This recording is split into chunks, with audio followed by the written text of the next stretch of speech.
आपने देखा होगा कुछ कहानियां वक्त के साथ भुला दी जाती हैं, लेकिन कुछ कहानियां ऐसी भी हैं जो जितनी पुरानी होती हैं उतनी ही पुरस्रार और गहरी होती जाती हैं। ब्लैक डालिया का केस बिल्कुल ऐसा ही एक मामला है।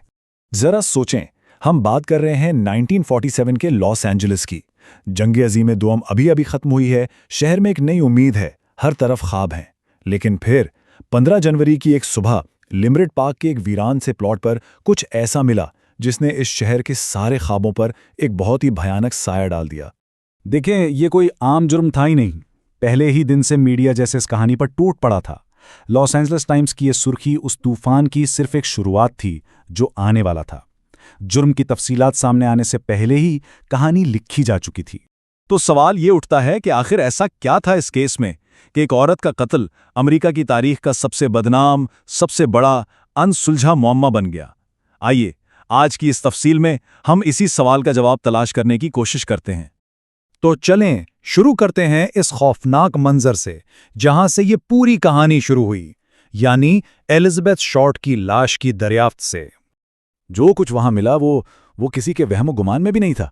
लाश को इंतहाई सफाई के साथ बिल्कुल कमर के बीच से 2 हिस्सों में काटा गया था, जिसमें खून का एक कतरा भी नहीं छोड़ा गया था, और चेहरे पर कानों तक एक भयानक मुस्कुराहट बना दी गई थी, जिसे एक ग्लासगो स्माइल भी कहते हैं। सबसे अजीब बात तो ये थी कि लाश को मारने के बाद न सिर्फ धोया गया था बल्कि एक खास पोज में जैसे नुमाइश के लिए रखा गया हो। ये सिर्फ कत्ल नहीं था, ये एक तरह का पैगाम था।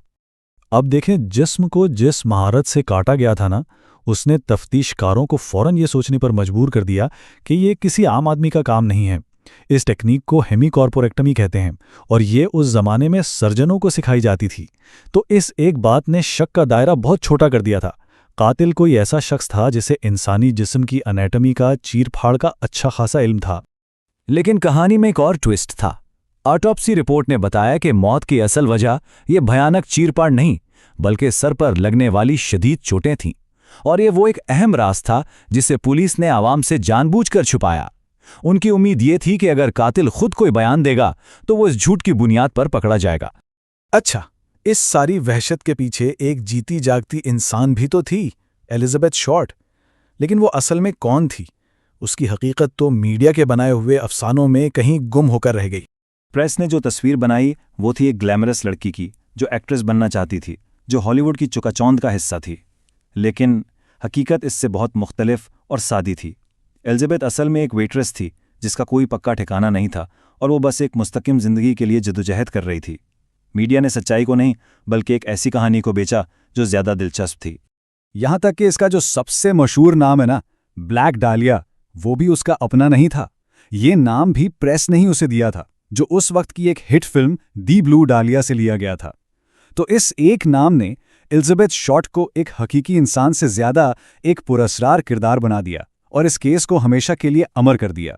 तो अब आते हैं तफ्तीश पर और देखते हैं कि कैसे ये केस शुरू दिन से ही एक तरह से नाकामी की तरफ जा रहा था। आप सोचें, ये उस वक्त की तारीख की सबसे बड़ी पुलिस इन्वेस्टिगेशंस में से एक थी। सिर्फ एलएपीडी ही नहीं बल्कि दूसरी एजेंसियों को मिलाकर तकरीबन 750 तफ्तीशकार इस एक केस पर काम कर रहे थे। मतलब पूरा शहर कातिल को ढूंढने में लगा हुआ था। और इतनी बड़ी टीम, इतनी कोशिशें, इस सब का नतीजा क्या निकला? 0, 0। आज तक इस केस में एक भी गिरफ्तारी नहीं हुई। यही तो बात है जो इस केस को इतना परेशान कुन बनाती है। तो सवाल यह है कि आखिर गलती हुई कहाँ? इसकी एक बहुत बड़ी वजह थी मीडिया। अखबारों ने खबरें छापने की दौड़ में पुलिस को बहुत पीछे छोड़ दिया। रिपोर्टर्स ने तो एलिजाबेथ की मां को धोखा देकर उसकी ज़ाती तफसीलात तक निकलवा लीं, ये बताने से भी पहले कि उनकी बेटी मर चुकी है। फिर कोई शख्स जो खुद को कातिल बता रहा था वो पुलिस को छोड़कर सीधा अखबारों को खत और एलिजाबेथ का सामान भेजने लगा।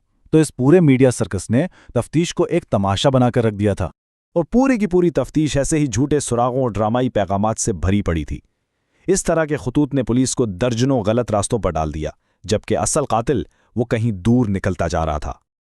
अच्छा, भले ही कोई गिरफ्तारी तो नहीं हुई, लेकिन वक्त के साथ साथ शक की सुई कई लोगों पर घूमती रही।